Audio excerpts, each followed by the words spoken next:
శుభకార్యాలకు పూజార్ల కోసం వెతుకుతున్నారా? పూజారీస్.com లో అతి తక్కువ ధరలకే పూజార్లను ముందే బుక్ చేసుకోండి. వెంటనే కాల్ చేయండి. నమస్తే రమ్మగారు. నమస్తే జయ. రమ్మగారు, మనము తెలివి తక్కువ వాళ్ళ స్టోరీస్ చెప్పుకుంటూ ఉంటాం. భలే సరదాగా ఉంటాయండి. చందమామ కథలు. అవును. ఒకటి చెప్పుకుందామా? పూర్వం ఒక పల్లెటూరులోనట ఓ రైతుకి 3 కొడుకులు ఉండేవారు. పెద్దవాళ్ళు ఇద్దరు మామూలు నార్మల్ వాళ్ళు. మూడో వాడు కొంచెం ఏమంటే మందమతి, వెర్రిబాగులు వాడనమాట.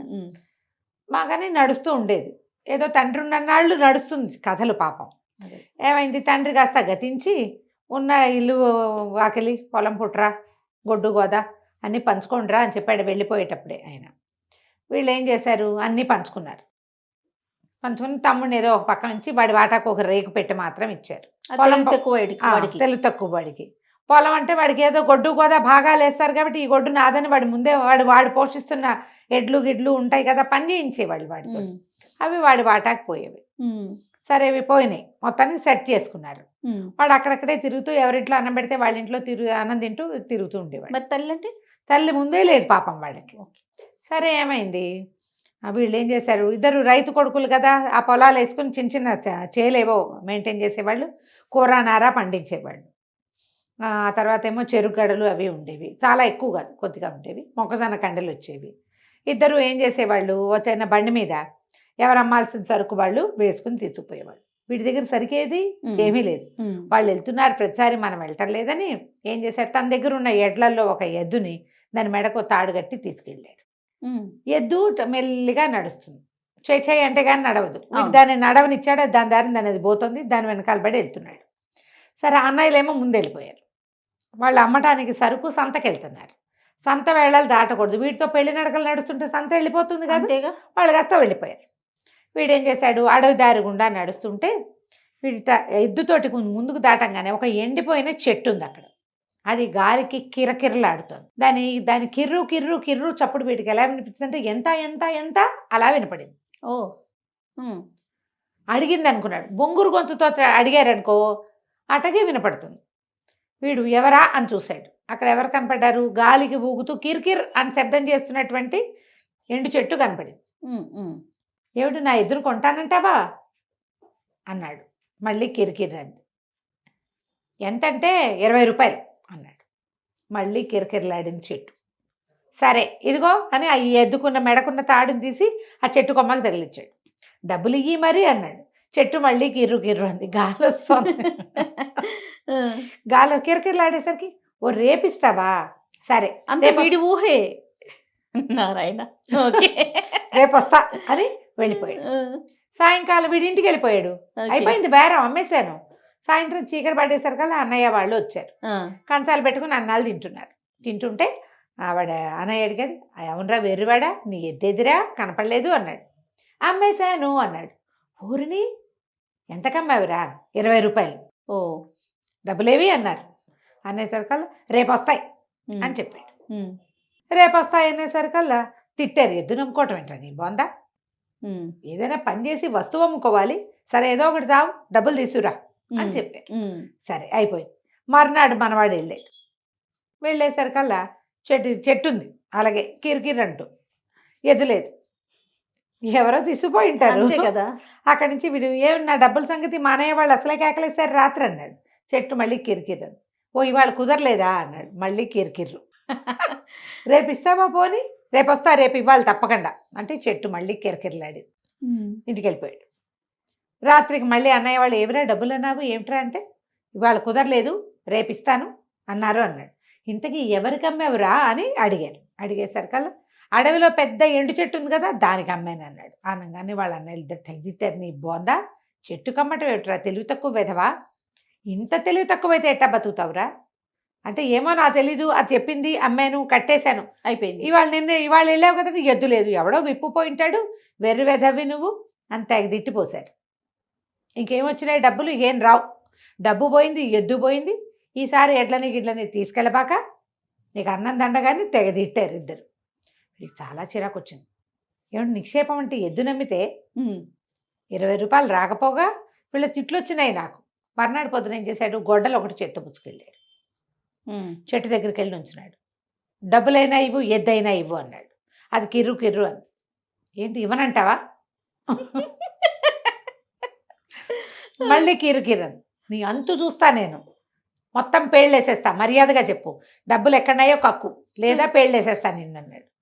అనేసరికి అది కిర్రు కిర్రు, ఏం చేసుకుంటావో చేసుకో అంటోంది అనమాట. అదే కదా. నీ సంగతి చెప్తానుండని చెట్టు మొత్తం కొట్టేసాడు వాడు.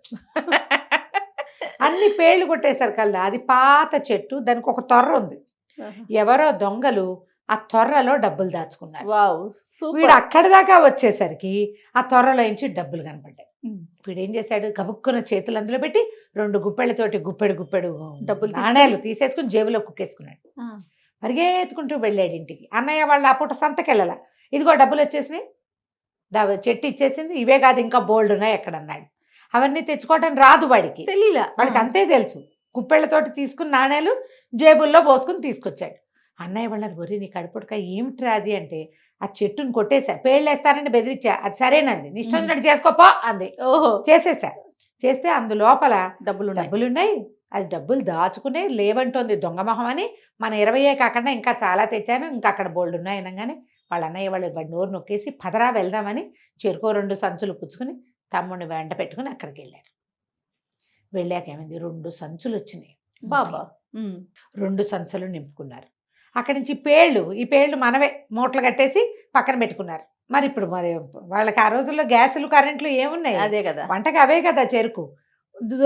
కుదిరినవేమో 2 తమ్ముడిని ఎత్తి మీద ఒక మూట పెట్టారు. వీళ్ళిద్దరూ డబ్బు మూటలు చెరుకో మూట ఎత్తుకున్నారు. ఈ పేళ్ల మోపు వాడిని ఎత్తి మీద ఉంది. నడిచి వస్తున్నారు. వస్తుంటే ఆ ఊరి పురోహితుడు కనపడ్డాడు. ఏమిట్రా అన్నదమ్ములు ముగ్గురు ఎక్కడికో వెళ్తున్నారు, సంచులతో మూసుకొస్తున్నారు, ఏమిట్రా అవి అన్నాడు. అనేసరికి వీళ్ళిద్దరూ సైగ చేసుకుని దొండకాయలు మేస్టారు అని చెప్పి అన్నయ్యలిద్దరు దొండకాయలు అన్నారు. మరి మన తెలివైన మనవాడు చిచ్చి పురోహితుడికి అబద్ధం చెప్తారా, బుద్ధి లేదురా మీకు, పెద్దవాడికి అట్లా చెప్పకూడదు, డబ్బులండి దీని నిండా అన్నారు. వెరీ గుడ్ అనేసరికల్లా వాడు పిచ్చి పెద్దవండి అలాగే వాగుతాడు, వాడు ఏం కాదండి అన్నారు వీళ్ళు. అనేసరికల్లా ఆయనకి వీడు అమాయకుడు అబద్ధాలు చెప్పడు, పైగా వాడికి ఒక ఉద్రేకం. వాడేం చేశాడు, అన్నయ్యని తిట్టేసి, ఇటు అబద్ధాలు చెప్తావా, నాన్న ఇటాగైనా మనకు నేర్పించాడు, నిజాలు చెప్పద్దు అని ఓ సంచి ఓపెన్ చేసి చూడండి, ఓపెన్ చేసి చూపించాడు, ఇవిగోనండి డబ్బులు. ఓకే అనగానే అంత డబ్బు అట్లా చూసేసరికల్లా అబ్బో డబ్బే అని ఆయన ఇట్లా 2 చేతులు అందులో పెట్టి ఇట్లా తీయబోయాడు. డబ్బులు మనవి అని ఫిక్స్ అయ్యాడు కదా.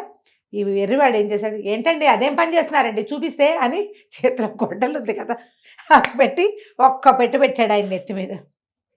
ఎక్కడ తగిలిందో ఆయన పైకి హరీమన్నాడు. అనగానే వీళ్ళు నిర్కాంతపోయారు.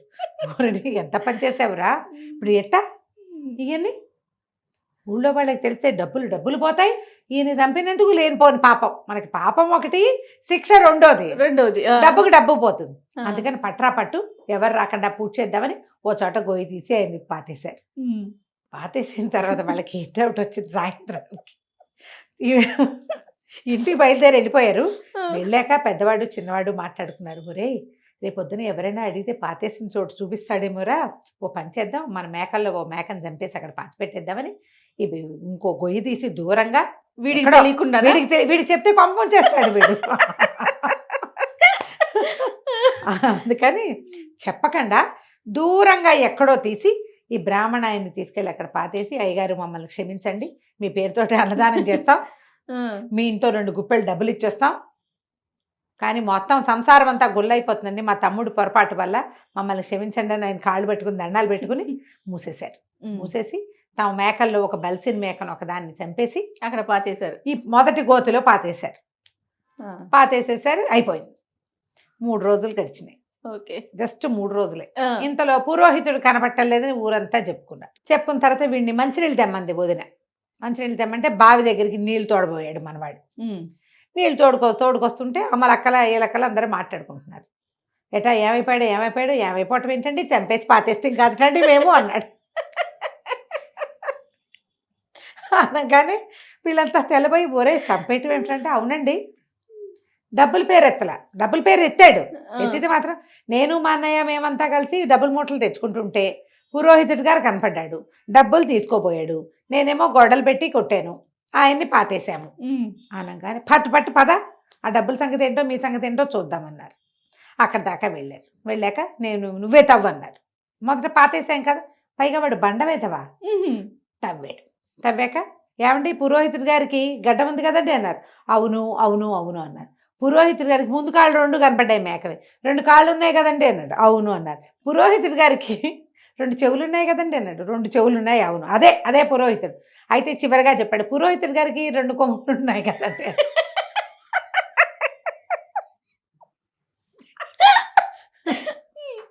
కొమ్ములు ఉంటావేంట్రా, ఆయన కొమ్ములు ఎందుకు ఉంటాయిరా, అసలు ఇందులో ఏముందని దూరంగా నిలబడ్డారు. 3 రోజులు అయింది పాతేసి.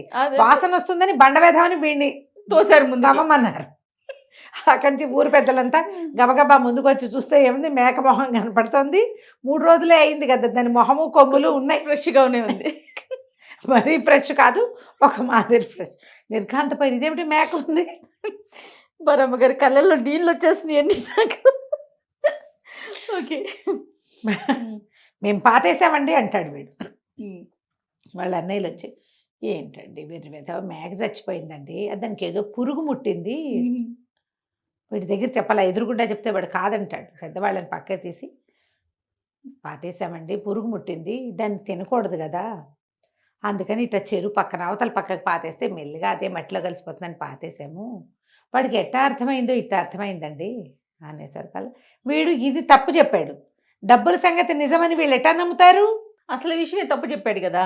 దాంతో జనాలంతా వీడు ఒక వేరు విధమని పాతేయరా పాతే కనపడ్డాడులే పురోహితుడిని పాతేయించారు. తర్వాత వాడు ఎప్పుడే నిజం చెప్పినా ఎవరు నమ్మేవాళ్ళు కాదు. పాపం. తర్వాత వీళ్ళు ఏం చేశారు, అన్నయ్య వాళ్ళు వాడిని ఇంటికి తీసుకుపోయి ఏదో మెల్లిగా పెళ్లి చేసి, ఓ తెలివి గల పిల్లని తెచ్చి పెళ్లి చేసి మేనేజ్ చేసుకోమ్మా అని చెప్పారు. వాడికి ఓ ఇల్లు వాకిలి కట్టించి ఓ 4 గొడ్లు కొనిపెట్టి గొడ్ల పని చేసుకునేలాగా చేశారు. చనిపోయిన ఊరి పురోహితుడికి ఓహో ఇంత డబ్బని ఇచ్చారు. మా నాన్న పేరుతోటి ఇవ్వదలుచుకున్నామని చెప్పి డబ్బు ఇచ్చేశారు. కథ కంచికి మనం ఇంటికి. సూపర్ రమ్మగారు, ఎక్స్ట్రాడినరీ. రైట్ అండి, నమస్తే. నమస్తే.